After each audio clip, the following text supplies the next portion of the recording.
All right, everybody, welcome to the second half of the video.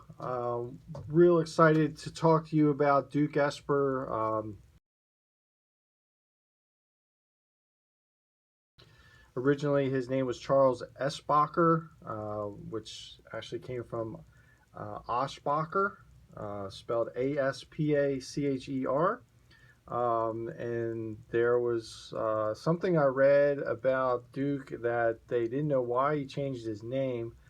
But we know why, because the spelling in America sounds totally different than what the spelling or what the sound in German was. So Aspacher does not sound the same in America. So that was why the name was end up changed from Aspacher to Esbacher, and then eventually it was cut to Esper, Esper. So that clears that up. So just to recap, our family, Godfrey, came over from Germany in the 1850s, became a U.S. citizen in 1862, married, had six children, and two of the boys, one was Charlie, aka Duke Esper, and one of the other boys, the youngest, was William Matt, who I'm named after.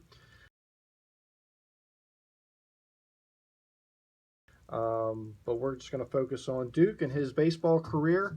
So originally, he was born either in Salem, New Jersey, or Phoenixville, PA. It has two records in 1867 or 1868. Either way, he on records that I've read, he grew up in the Kensington area of Pennsylvania, where he learned to play ball. He played Double A ball through the Delaware Smyrna League, where a scout found or saw him pitch and thought he had good enough stuff to play for the Philadelphia Athletics and Pittsburgh Alleghenies in 1890. And that was his rookie year at age 23. And then he played ball from the 1890s all the way through 1898 for various teams.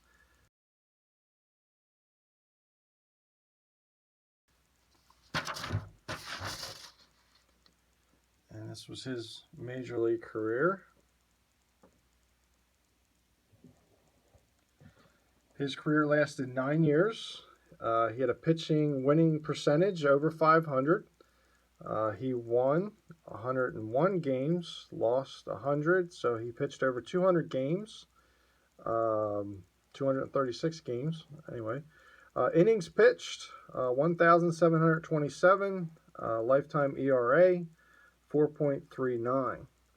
His best years were with the Baltimore Orioles.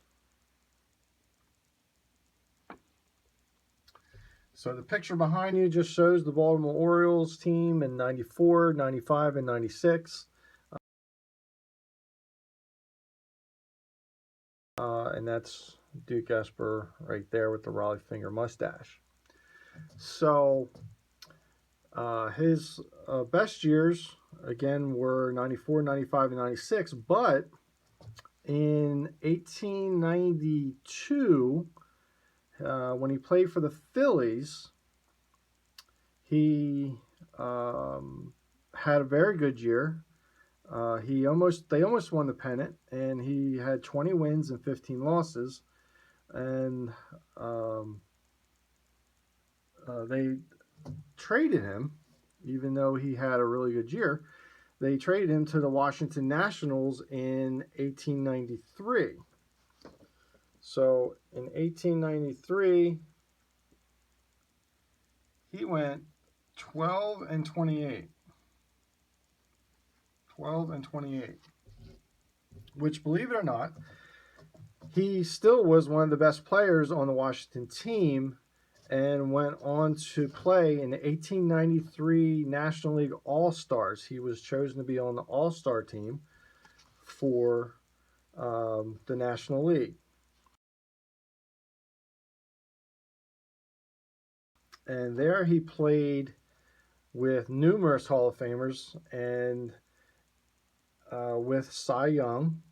And he eventually pitched against Cy Young and had 7 wins against him. And there's been many articles written that I've seen that show, even though he was one of the way they put it as the soft tosser or one of the slowest pitchers, they always seem to place him head to head with Cy Young, and he was the hardest thrower at the time. And in 1892, he threw 7 wins against Cy Young,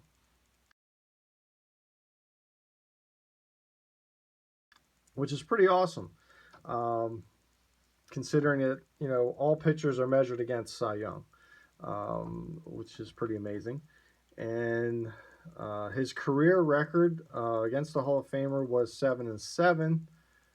That was that year. He did pitch against him in later years also, but we don't have a lot of records on it. But that particular year, he was 7-7. So Cy Young did even up. So despite his heroics, and went 13-6 in 92 and 1893, going 12-28. But being on the All-Star team, it says he was unhappy with Washington and made it well known, and the Senators traded him to Baltimore during the summer of 1894. So he is half Washington in 1894 and half Orioles in 1894. So played with both teams in 1894. And his 1894 season, he went 10-2 with the Orioles. In 1895, he went 10-11, which isn't great, but he still had an ERA of 3.92. And in 96, for the Orioles, he went 14-5.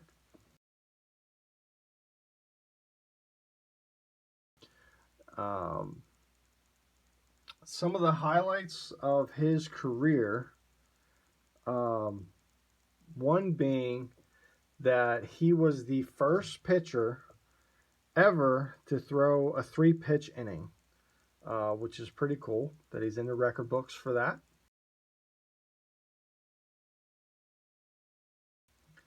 He was 1893 on the All-Star team. He played with numerous Hall of Famers that are in this picture, including John McGraw. He was a pitcher that was well known for, they say it was called a drop pitch. He's said to have had, he threw from various angles and could change speed and spin and location. I've also read that they called him the Dipsy Doodler,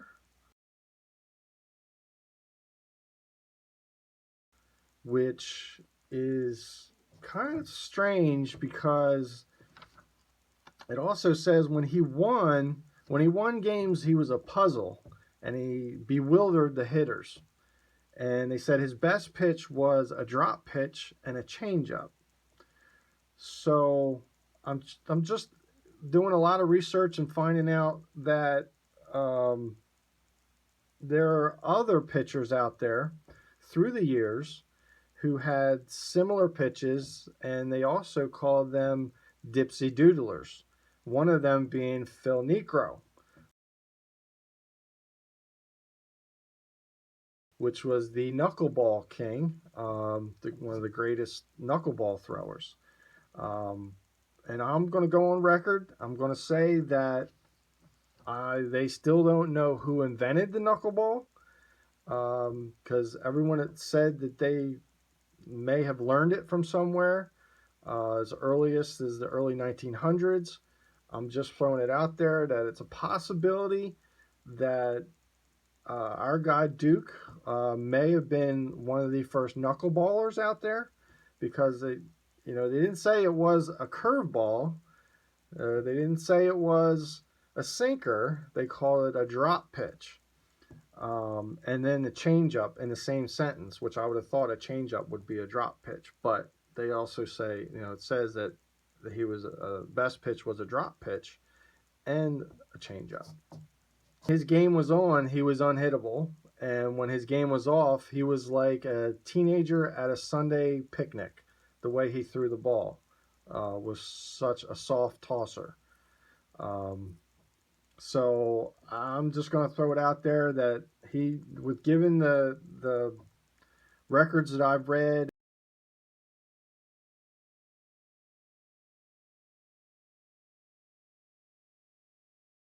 and just thinking about how his career went, and the way he pitched, I'm going to say that he may or may not have been one of the first or earliest known to throw a knuckleball.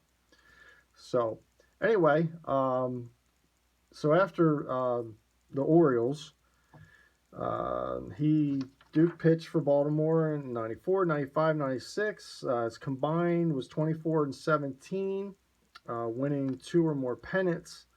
And again, it says his sinker and changeup bedeviled enemy hitters. So from the Baltimore team, he went to St. Louis in 1897 and 98. And then his health started to decline in 1897. And in the previous other half of the video, I said that actually when his 5-year-old child got hit by a car and passed away in 1897 is when his health started to decline and his pitching kind of went south. Then he just wasn't the same after the accident. So he went on to pitch for the Browns in 1897, St. Louis Browns in 98. And then that was the end of his baseball career. And then went on to be a policeman and part-time bar owner in the early 1900s, and passed away in 1910.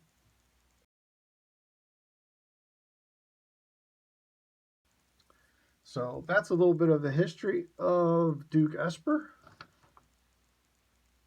So I promised you guys some special memorabilia that's been handed down in our family. And also just wanted to add, there's a little side note to Charlie Esper, aka Duke Esper, that there's a little known fact that back in the 1890s, when Duke Esper was base running, he could not run very well, and his teammates made fun of him, and they said he looked like a horse that had a leg cramp. So there is some reference to him being a runner that suffered from a leg cramp, and because his name was Charlie, they called him Charlie Horse. Hence where the leg cramp Charlie Horse came from, the term. We don't know that for sure. No one knows that, if that's the exact beginning of that, but they did call him that, and it kind of stuck. So anyway, there's some memorabilia and some serious cards that were left to our family, and these are pretty special. Pretty amazing that 125 years later, We have these still in our possession, and they're called cabinet cards. Two of them are portraits, and the other one is an actual baseball card, which is really, really cool, from the 1890s. So this is a cabinet card. It looks like it was cut off here at the bottom and the sides and over here and here. It's got Uncle Charlie Esper on the back. And I have a better one that's in excellent condition. This one has not been cut off. It even has an embossing at the bottom. It says from Fowler. Fowler was a photographer company in 1890 to the early 1900s out of Philadelphia. And this thing is the real deal. And that says Uncle Charlie Esper on the back, and it is numbered.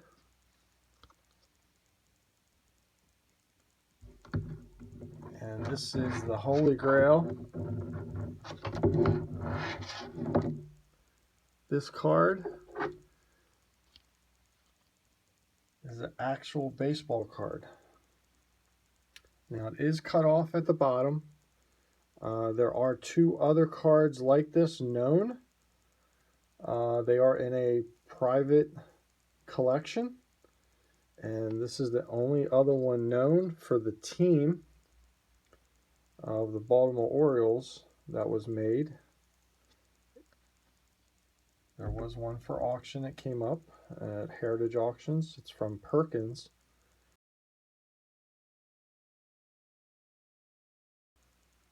And that's Charlie Duke Esper with the Raleigh Fingers mustache.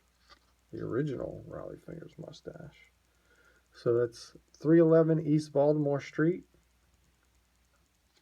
And again, it was cut off down here at the bottom.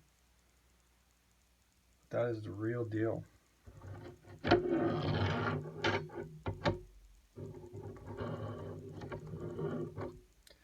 So it's pretty awesome being that we have family history of pro ball player, and that he really made a big difference in the Baltimore Orioles team and their heritage.